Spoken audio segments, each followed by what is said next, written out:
Hello everyone, my name is Katie. I am the Introverted Reader. Welcome back to my channel. Today's video is going to be finally my favorites of 2021.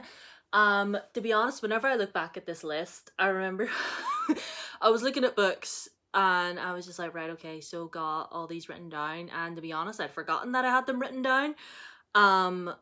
But then I saw two that I was like, I read those in 2020, not 21. So I kind of had to redo it a little bit. But yeah, I'm super excited about all the ones I'm about to show you today. So let's just get into it, shall we? None of these are in any order whatsoever. I literally just have two piles of books here that I'm going to show to you. So the first one that is right here in front of me is Hani and Ishu's Guide to Fake Dating by Adiba Jagardar, and this was so lovely. I love this book so much. Like, I read The Henna Wars by Adiba Jagardar in 2020 and absolutely adored it, and whenever she came out with this one, I just had to have it. So basically, it's about these two girls, Hani and Ishu, and Hani comes out to her friends as bisexual, and her friends act like total dicks about it. They don't believe her. They don't see her being bisexual as valid. They're all, you know, they're just real a-holes about it, really. I'm just gonna hydrate. If you haven't hydrated already, I recommend you do so. Anyway, back to what I was saying. So Hani comes out as bisexual to her friends and they don't believe her. And Ishu, our other character, is very quiet, but she really wants to be head girl in her school. But see, the thing is, nobody really knows her. She kind of keeps herself to herself, but she's really, really smart. And like, she's literally on the way to being a doctor, just like her sister. So she's just like, if I could be head girl, that would be the cherry on top of my academic year. But then they sort of come to a deal, because Ishu believes that Hani can help her become head girl because she's popular, and Hani thinks that Ishu could help her prove to her friends that her being bisexual is valid, so, which of course it is. So they pretend to date, and it goes from there, basically.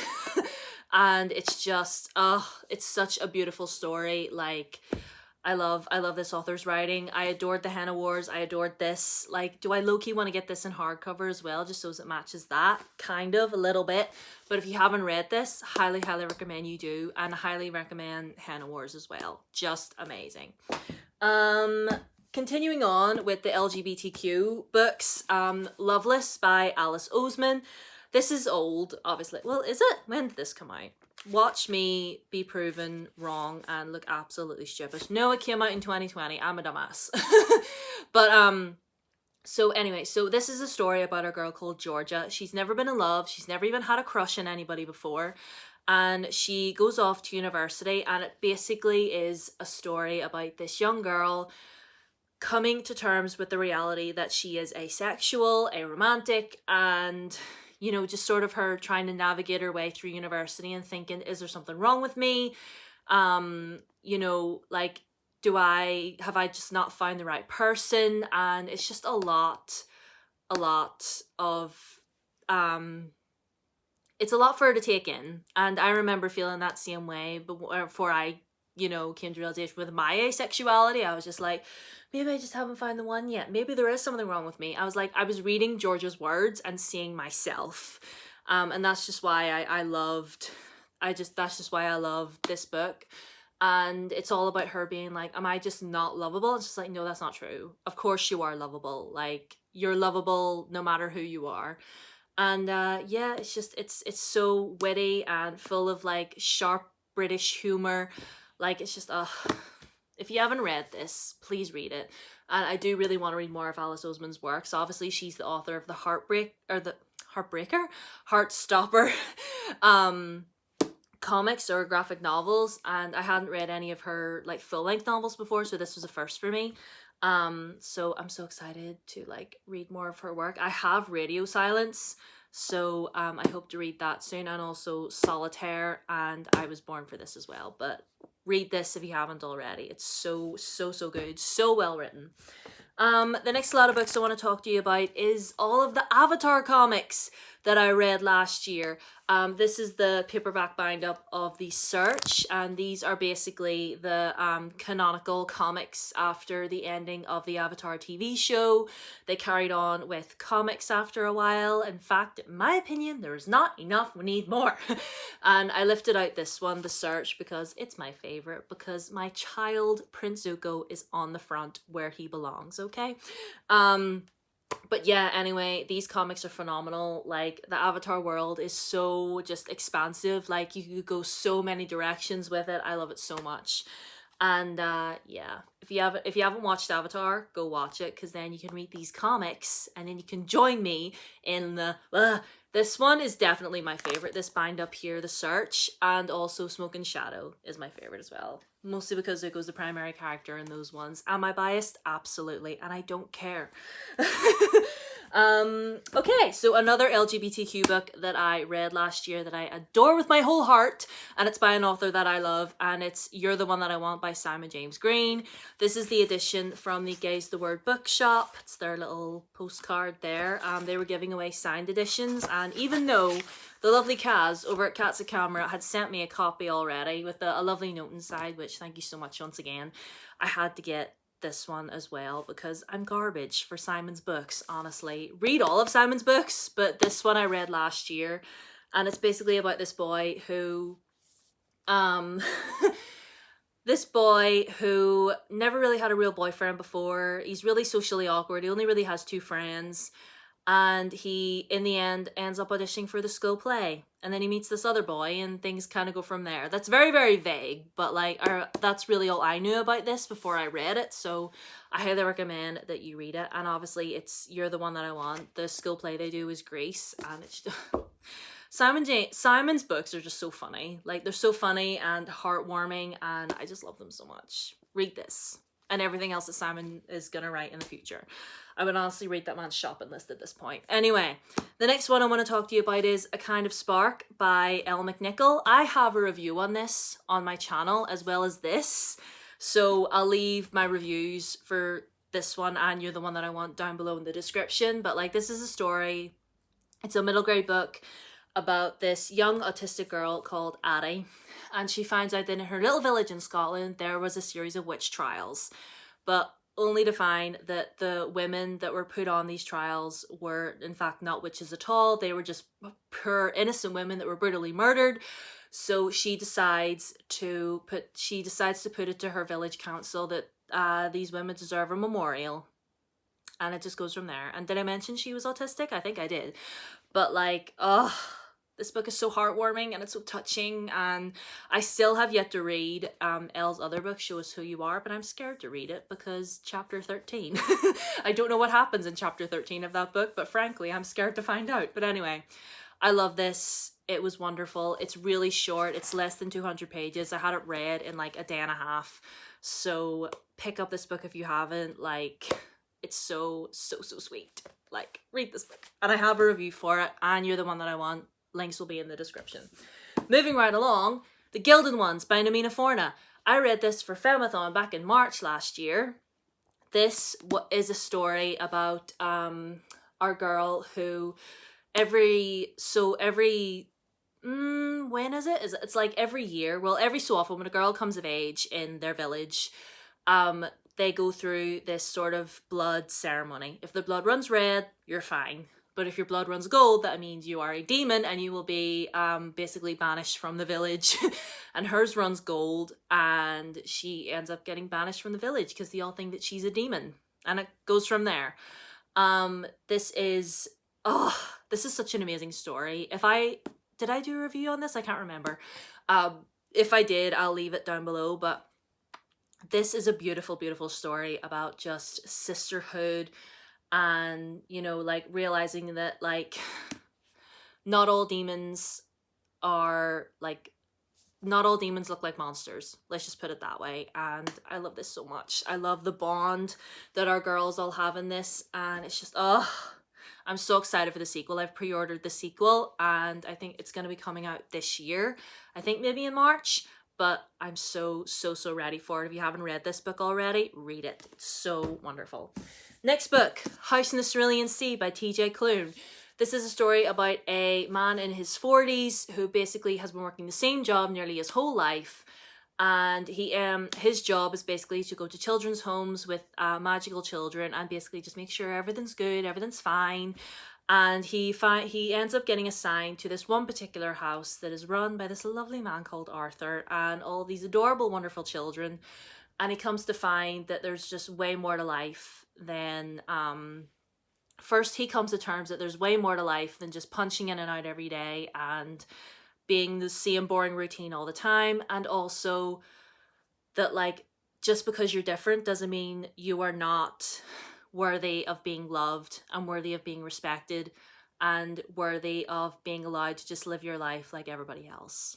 That's what I got from this book. I realize there's some controversy around this book. You choose to read it on your own merit. I read it before I found out about all that other stuff, but read this if you want to read it. Don't if you don't want to. I'm not going to force it on you. But I loved it. I think it's beautiful. And look at these sprayed edges. This is my Illumicrate edition that I'm so happy that I got. But like, this is beautiful. It's so good. Okay. And do I need to say it? I don't think I need to say it. I keep getting lipstick on my teeth, but I don't care. Read this. See this? Are you tired of me showing it to you? Are you tired of me talking about it? I'm sure you are. Am I going to stop? No, because it's wonderful. Read this book. Read this book. You know the synopsis by now. I've talked about it enough. You know. Read it. Oh my god. Next book I want to talk to you about is Kingdom of Flesh and Fire by Jennifer L. Armentrout. I had so much fun reading this. Like, this is the sequel to From Blood and Ash, and this was stunning. This was so good. I just remember squealing in delight all the way through this book. And yeah, it's definitely my favorite in the series thus far. The Crown of Gilded Bones was meh, it was alright, but like, I'm so excited for the fourth book. It's gonna kill me. But like, this right here, like, reading From Blood and Ash was so worth it to get to this one. It was so worth it. This was so good. I love Castiel so much. I love Kieran so much. Like, Kieran. I'm gonna cry if I talk about Kieran, but I'm just gonna put this book down. But if you've read From Blood and Ash and you haven't read this one yet, read this one, because this one is so good. This one is so good. Anyway, another fantasy book that I need you all to read is City of Brass by S.A. Chakraborty. This is the first book in the Daevabad trilogy. I finished The Empire of Gold this morning and just had to hold it against my chest for a couple minutes because it was so good. But like, this is wonderful. High fantasy series about a girl who is a thief, and she accidentally sets free a djinn warrior who ends up transporting her to a magical city full of evil kings and politics and just the angst that is in these books. I can't. Like, there's enough angst in here, but like, seeing this, like Kingdom of Copper especially, which is the sequel to this, is like, there was times when I wanted to clutch this book to my chest and keep it precious forever and also throw it across the room. That's what this trilogy had done to me. If you haven't read this trilogy yet, well, read it. Next to last book, Kingdom of the Wicked by Kerry Maniscalco. Yes, read this last year. Loved it. 5 stars. Like, it's so good. It's so good. And I read Kingdom of the Cursed in December. Yes, so I guess this one and Kingdom of the Cursed are joint for this spot, but like, read this series. So good. But like, sisterhood and magic and devils and witches and just read it. Read it. These are not young adult. I've said this before. These are not young adult whatsoever. Like, don't be a wee youngin' and read this. Be a full-grown adult, please. Thank you very much, and good night.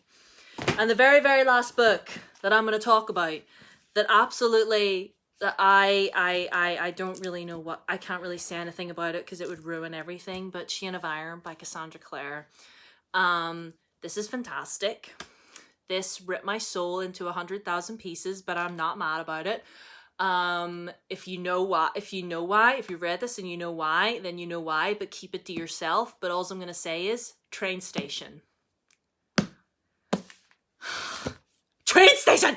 Like, if you know what I'm talking about, you know what I'm talking about. Don't spoil it for anybody, but like, this had like gold at the bottom, but like it's starting to peel off because I was just like, and the silver there starting to peel off because I was just gripping this book for like dear life because I was like, I cannot do this anymore. But like, it destroyed me, but at the same time, I love it. Do you know what I mean? And I needed Chain of Thorns the minute I finished this. I don't know when Chain of Thorns is going to come out, but I need that pre-order link already. Cassandra, like, hurry up with it. Anyway, those are all the books that I want to talk to you about today. Those are some of my favorites from 2021. I'll probably find more, and I don't know, but like, I'm getting old now, I forget. So, have you read any of these? Did you like them as much as I did? What was your favorite book of 2021, or what were some of your favorites? What was a brand new series that you discovered? Let me know. Thank you for watching. Oh, and the Introverted Reader Book Club is back. It's coming back in February. I have a poll on my Twitter so that we can decide together what book we're going to read in February. So go to my Twitter, follow me on there, and see the poll, and yeah, vote for what book that you would like to all of us to read in February. And I think that's all I have to say. Yes, vote for the February book. Go to my Twitter, follow me there, follow me on Instagram, subscribe. I'll leave links to any reviews I have on any of these books down below. And yeah, I'll see you in my next video. Don't know what that video is going to be, but it's going to be something. Anyway, bye.